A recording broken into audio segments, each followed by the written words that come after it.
তিনি ছিলেন মধ্যম আকৃতির সুঠাম দেহের অধিকারী একটি মানুষ। তার চুলগুলো ছিল ঘাড় পর্যন্ত প্রলম্বিত, হালকা হালকা কোকড়ানো। তিনি যখন চুলের ভিতরে তৈল দিয়ে আছড়াতেন, মনে হতো মৃদুমন্দ ঢেউ দেখা যায়। তার কপাল ছিল চওড়া, ভ্রুগুলো ছিল জোড়া ভ্রু, ধনুকের মতো বাঁকা। চোখের পাতাগুলো ছিল ফুটন্ত গোলাপের গোলাপি রঙের এক একটি পাপড়ির মতো। তিনি কখনো বা যখন চোখের পলক ফেলতেন, মনে হতো মৃদুমন্দ বাতাসে গোলাপ পাপড়ি যেন দোল খাচ্ছে।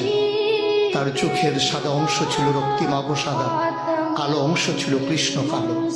তার নাকটা ছিল খাড়া, নাকের ছিদ্রগুলো ছিল ছোট ছোট। নাকের নিচে ছিল সরু চিকন গোপ, গোপের নিচেই সেই গোলাপি রঙের ঠোঁট। তার ঠোঁটগুলো যখনো কখনো বা মুচকে হাসত। গোটা পৃথিবীর মানুষ অবাক বিস্ময়ে দেখত, গোটা পৃথিবীতে যেন বিজলি চমকিয়েছে। তিনি কখনো বা যখন এই রাস্তা দিয়ে হেঁটে যেতেন, 1 মাস পরেও কখনো যখন সাহাবা হাঁটতেন, তার গায়ের জান্নাতি গন্ধ তারা পেতেন।